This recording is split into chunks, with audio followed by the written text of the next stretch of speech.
like 20 pounds. What do you think? Good for Canelo?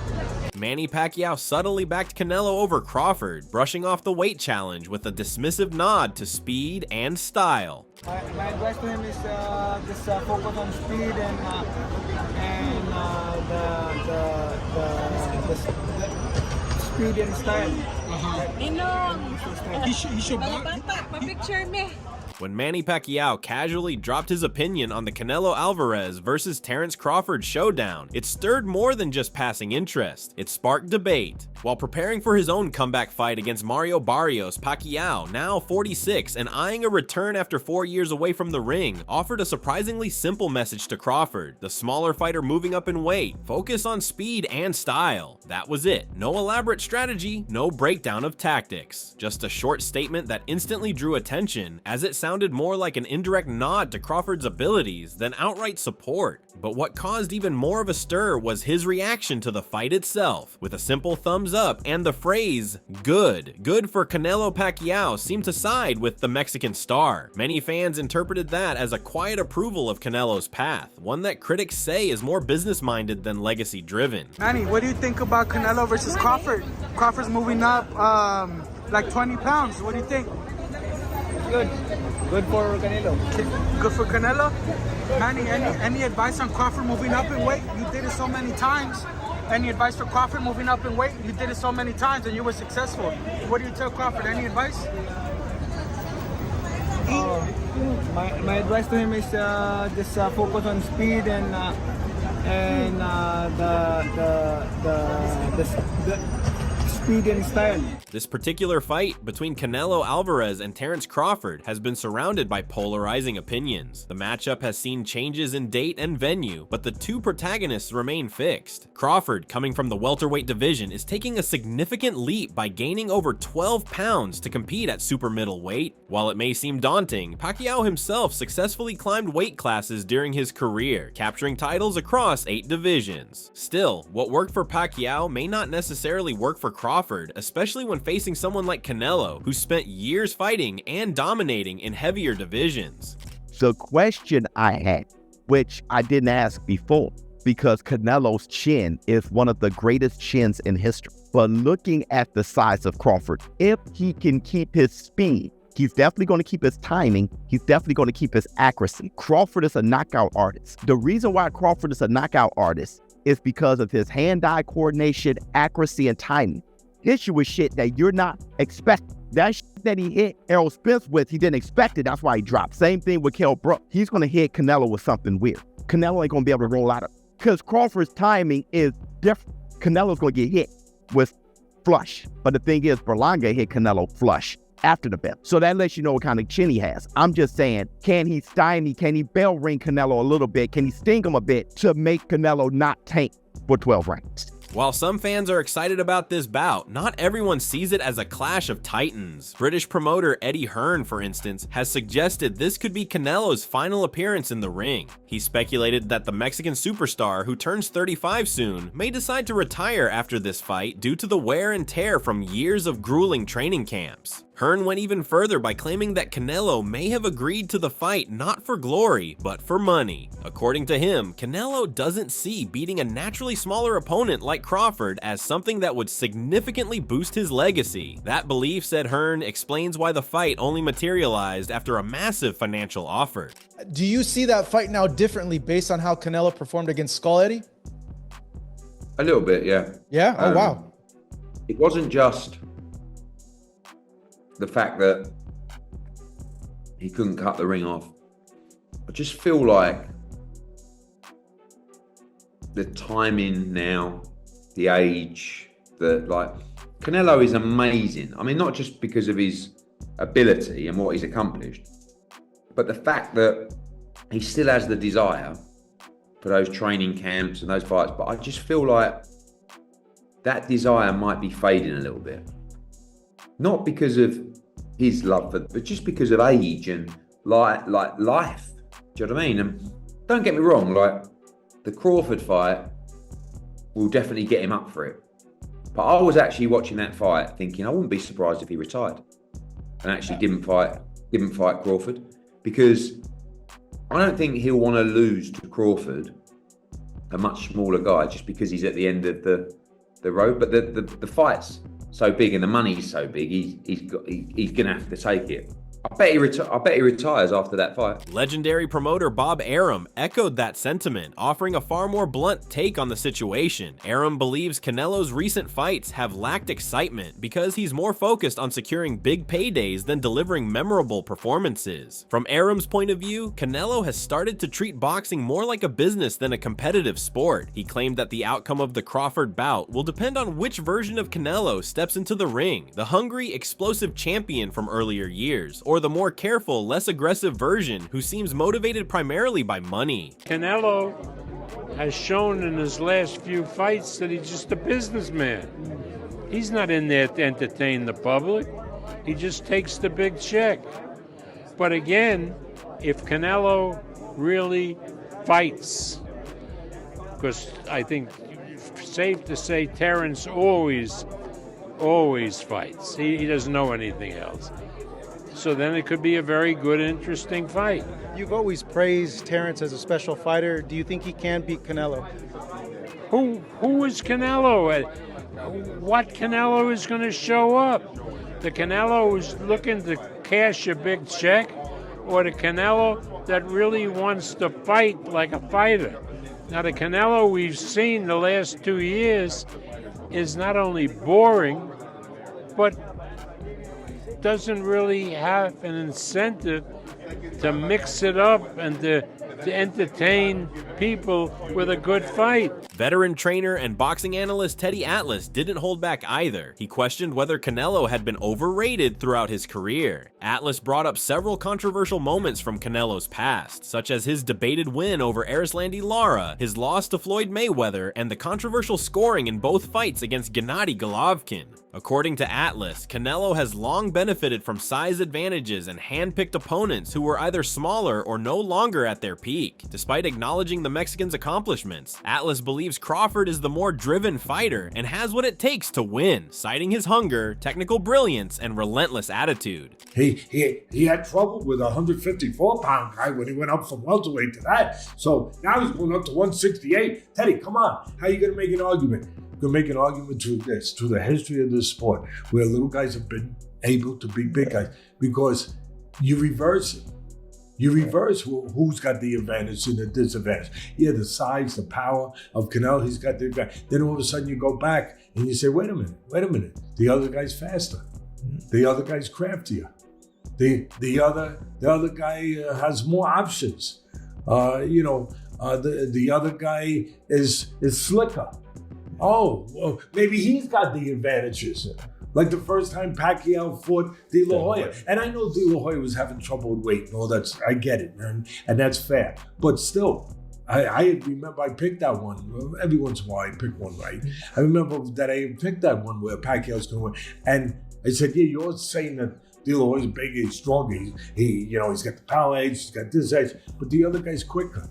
And that's going to be an edge. And it was an edge. I'm not saying Canelo's not, but I think he's special in a different way, where he's got instincts that not everyone has. Yeah. That it's the timing, it's the instinctual things, the X factors, the intangibles that he has. And I think they're going to show themselves. I really do. And I can't wait. Yeah. I can't wait. Yeah. I can't wait to see a smaller guy use those intangibles, use those X factors to beat a bigger guy. Maybe he's a little overrated. Terence Crawford versus Canelo Alvarez at 168 pounds. Canelo's really good. But I think Crawford is special. I know he hasn't fought the resume everyone wants, but you have that or you don't have that ingredient. I think he has it. Canelo's really good. He's tremendous. But could he be a tiny bit overrated? The greatness is within Crawford. It's in his desire. It's in his mind. It's in his makeup, where he came from. I know he's moving up in weight class. Can he carry it? But those intangibles, I believe that he has them. Longtime commentator Jim Lampley viewed the fight through a different lens. For him, this is a rare contest between two highly skilled boxers who still operate at an elite level. Lampley admired Crawford's ability to fluidly shift between defensive maneuvers and sudden offensive bursts, comparing him to legendary fighters of the past. While Lampley leaned slightly toward Canelo as the likely winner, he emphasized that Crawford's sheer talent could be enough to turn the tide, especially if the fight goes into deeper rounds. You're not going to beat Canelo until somehow over a long period of time Canelo beats himself. If he gets tired of all the discipline he has had to employ to make all the money he's made, if he has enough giant ranches in the Yucatan, if he has enough beautiful horses, if he has had enough unforgettable dinners with Mexican billionaires in Mexico City and Vegas, then maybe. But my guess is he will retire without incurring another loss, because it's important to him to do that. Boxing legend Bernard Hopkins added a layer of concern regarding the physical demands Crawford will face. Although he praised the American's talent, Hopkins focused on the toll that gaining weight and fighting a stronger opponent might take on Crawford's body and future. In his eyes, the real question isn't just whether Crawford can win, it's whether this bold decision is worth the potential long-term damage. Errol Spence Jr., who previously shared the ring with Crawford and suffered a one-sided loss, understands just how dangerous Crawford can be. He respects the risk his former opponent is taking and believes that if there's any fighter who can pull off such a daring leap up in weight, it's Crawford. Spence praised Crawford's discipline and mindset, suggesting that his ambition could close the gap that physical size creates. Crawford cares about his life, and with that fight, what do that fight do for Canelo? Fighting Crawford and Crawford beats Canelo. What do that do for Canelo? I just think that there are so many other fights to make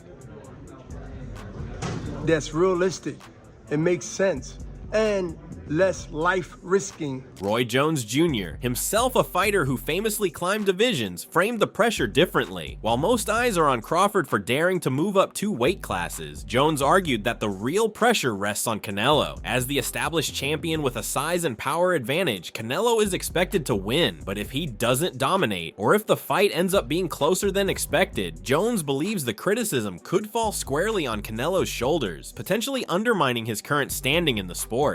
Buddy Canelo? Huh? Buddy Canelo, who you got? It's a tough fight. It's like I said, it's Canelo's fight to lose. If he fight the wrong fight, he gonna lose. Not everyone sees this as a dramatic, high-stakes battle, though. Julio Cesar Chavez, one of Mexico's most iconic fighters, downplayed the competitive nature of the matchup entirely. He dismissed the fight as a calculated business move, not a clash between equals. From his perspective, the difference in size and strength is simply too much for Crawford to overcome. Chavez predicted a dominant performance by Canelo, with the possibility of an early stoppage.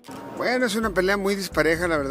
Crawford es un gran peleador, pero no tiene nada que hacer en ese peso. Con todo respeto, él va por el dinero y Canelo lo va a noquear. The two fighters are going to be different weight classes, even though they're going to fight on a specific weight.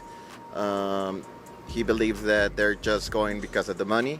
Crawford. That viewpoint was shared, albeit in more aggressive terms, by Rolly Romero. He predicted a brutal ending to the fight, similar to Canelo's memorable knockout of Amir Khan, another lighter, faster fighter who dared to challenge the heavier Mexican. For Romero, the physical gap between Canelo and Crawford is so vast that it will be the deciding factor. He doesn't expect the American to survive the onslaught. So, all the people who think Crawford would even have a single chance against Canelo, they're fucking stupid. Really, you have a way with words like nobody else. No, bro. I hate it when people say that. They're fucking stupid.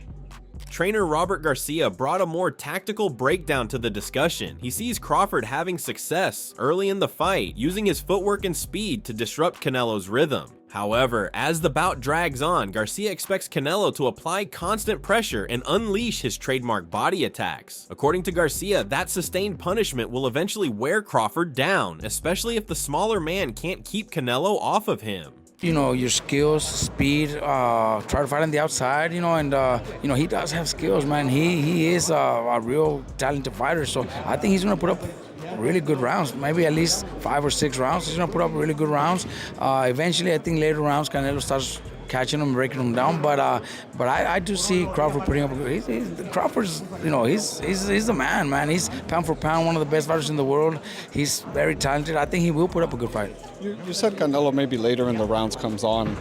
you know, and puts pressure on him. But Canelo more recently, the later rounds, you know, it's a little like slower, maybe gives up a couple of them because he's already kind of won.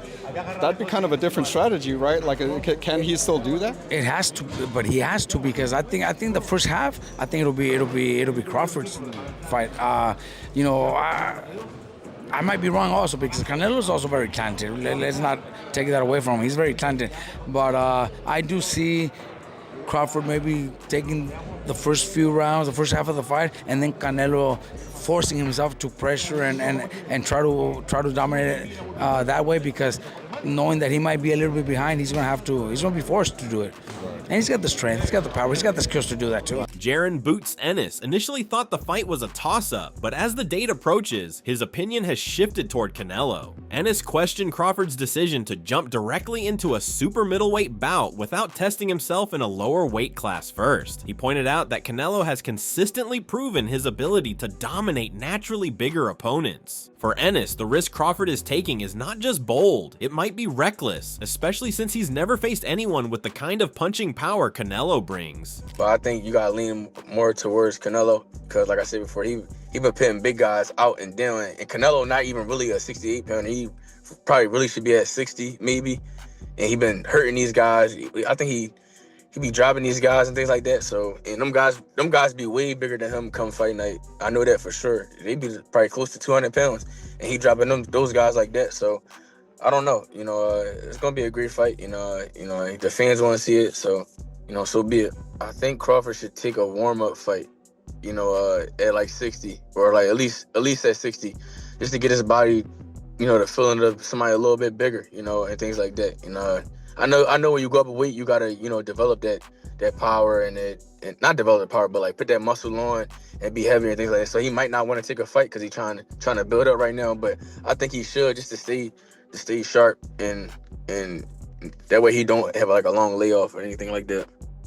Kyrone Davis, a fighter familiar with both Canelo Alvarez and Terence Crawford through sparring sessions, offered his thoughts on the highly anticipated clash. From Davis's viewpoint, how Crawford prepares will play a pivotal role in determining how he handles the jump to the super middleweight division. He pointed out that Crawford has already begun adjusting to the heavier weight in training, which could ease the transition. Despite that, Davis leaned toward Canelo as the likely winner, mainly because of his established presence at 168 pounds and the natural power he brings in that weight class. Still, he wasn't quick to dismiss Crawford entirely. Davis recognized that if there's anyone equipped with the skills and mental toughness to pull off an upset, it would be Crawford. You've been in there with Crawford? Yeah.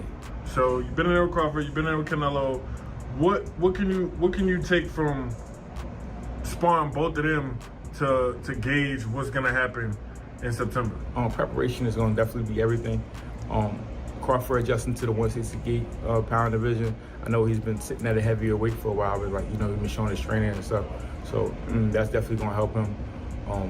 Canelo experience, but then you got Crawford, got great experience as well. It's gonna be a great fight. It's gonna be a good chess match. I expect a great fight. If I had to favor somebody, I would just pick Canelo because of the weight disparity. Canelo is naturally like sits really well at 168. And it's just always tough for a guy to come to 168 and come from that many weight classes up and do something like that. If he does it, you know, if anybody could do it, it'll be Terence Crawford. Another voice in the mix is Dimitri Bivol, one of the few boxers to hand Canelo a loss. Drawing from his experience in the ring with Canelo, Bivol analyzed the stylistic differences between Crawford and Canelo's recent opponent, John Ryder. Unlike Ryder, who stayed cautious and reactive, Crawford is known for pushing the pace and using his work rate to dominate fights. Bivol suggested that Crawford's tempo and rhythm could cause trouble for Canelo, especially if it prevents the Mexican champion from finding the breathing room he often uses to control the rhythm of a bout. Bivol saw this as a potential opportunity for Crawford to do what he himself had done, disrupt Canelo's game plan and make him uncomfortable. I think Crawford wants this fight a lot. He wants this fight, and I think he will be more active than Canelo's previous opponent, and he has different mentality. He has champion mentality. I think the fight will be much more interesting. What do you make of the weight in that fight, the weight difference? I think Crawford will not let Canelo just walking on the ring when he wants. know, because we could see this fight. Canelo did everything.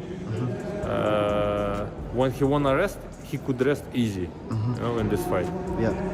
Yeah, of course, when he wants to work, that guy didn't give him work. He just rest. And I think with Crawford, it will be harder to rest. Who do you think wins? I don't know. It's a very interesting fight, but I don't know.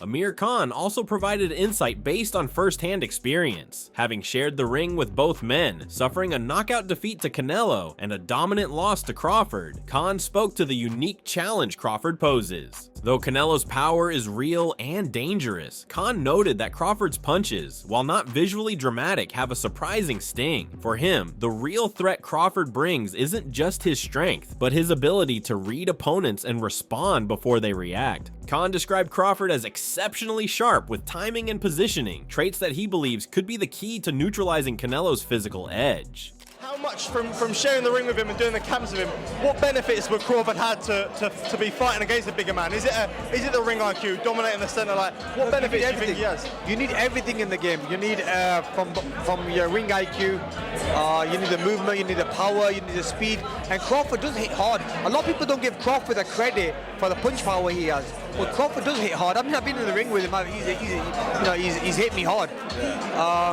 Obviously, the most powerful fighter in between the two is going to be Canelo, but I think Crawford. Khan expanded on this by highlighting how Crawford's ring IQ is often overshadowed by his athleticism. While Canelo might have the size and strength on his side, Khan was convinced that Crawford's intelligence, speed, and sense of distance could keep him competitive, if not outright dangerous. He acknowledged the risks involved, especially against a heavy hitter like Canelo, but emphasized that Crawford isn't just coming into the ring with guts. He's bringing a superior mental game that could tilt the odds in his favor. I'm going to support my boy, Terence Crawford. He's a good friend of mine. Obviously, we fought each other, but sometimes you put that to a side, and he shared the training camp with me last time. He spent some good time with me. I was at his house, and he always shows love. So, look, he's one of the best fighters in the world. For him to go up 2 divisions is something I did back in the day when I was at the peak of my career after beating like Devin Alexander and all the big names.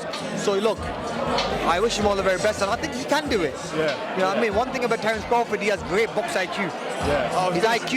His IQ is so perfect where he'll see everything, so yeah. Regardless of who emerges victorious, the stakes are undeniably high. For Canelo, it's a chance to silence critics who say he's past his prime or driven only by money. For Crawford, it's the opportunity to cement a legacy by overcoming one of the sport's most daunting challenges. But if there's one thing the boxing world agrees on, it's that this fight, for all its questions, will leave a lasting impact. So what are your thoughts about this? Do let us know in the comments section below. If you enjoyed this video, make sure to subscribe and check out some of our other videos on the screen right now.